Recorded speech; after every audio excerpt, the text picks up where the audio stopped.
ආයුබෝවන් හැමෝටම අද මම හදන්න යන්නේ රසම රස අඹ මාළුවක්. ඉතින් බලමු අඹ මාළුව මම කොහොමද හදාගන්නේ කියලා. මම සාමාන්‍ය ප්‍රමාණයේ අඹ ගෙඩි 4ක් විතර මෙතන අරගෙන තීරු කපාගෙන තියෙනවා. හොඳට හොදගෙන මේ විදිහට තීරු කපාගෙන ඊට පස්සේ මම මේක ලෑස්ති කරගන්න යන්නේ 3-5 එකතු කරගෙන. මෙතන මම බැදගත්ත මිරිස් කුඩු එකතු කරගන්නවා.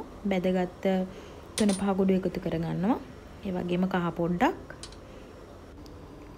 බැදගෙන කුඩු කරගත්ත කොත්තමල්ලි කුඩු ටිකක් එකතු කරගන්නවා.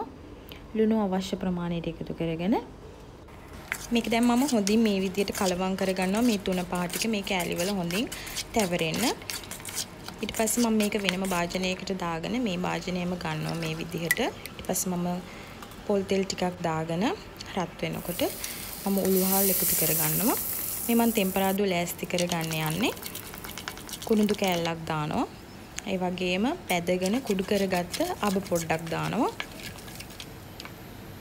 ඊට පස්සේ මම එකතු කරගන්නවා කරපිංචා,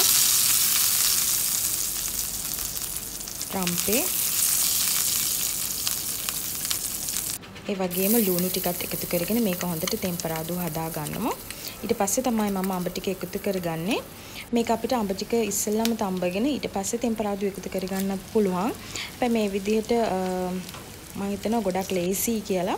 මොකද අවසානයේට එතකොට අපිට ටෙම්පරාදුව ආයෙ වෙනම දාන්න අවශ්‍ය වෙන්නේ නැහැ. මේක තෙල් ටිකත් එක්ක හොඳට තැම්බෙනකොට ඊට වඩා රස නිසා. ඊට පස්සේ මම මෙතන එකතු කරගන්නවා සීනි පොඩ්ඩක්.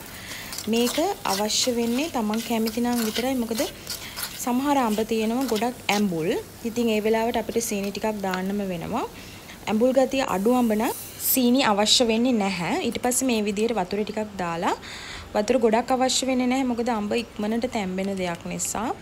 මේ විදිහට වහලා විනාඩි 5ක් විතර උයා ගන්න ඕනේ. ඊට පස්සේ විනාඩි 5කට විතර පස්සේ මේ විදිහට දැන් මේ වතුර ටික හොඳට නටනවා. ඉතින් තව විනාඩි 10ක් විතර මේක වහලා උයා ගන්නකොට මේක හොඳටම ඇති. ඊට පස්සේ විනාඩි 10කට විතර පස්සේ ඔයගොල්ලන්ට පේනවා කෑලි හොඳට තැම්බිලා තියෙන්නේ. මේ ඉස්ම තියෙන මේ පොඩක් ඉස්ම තියෙනවා. මම එතකොටම ලිප ඕෆ් කරගන්නවා. මොකද ඇතිලි රසයට මේ ඉස්ම ටික හිඳෙන නිසා. ඉතින් මේක හරිම රසයි. දවස් 2-3ක් වුණත් මේක තියාගෙන කන්න පුළුවන්. ඇඹුල් නිසා කිසිම දෙයක් වෙන්නේ නැහැ. ඉතින් මේ විදිහට තමයි මම හදාගන්නේ අඹ ඇඹුල. ඉතින් හැමෝටම බොහොම ස්තුතියි.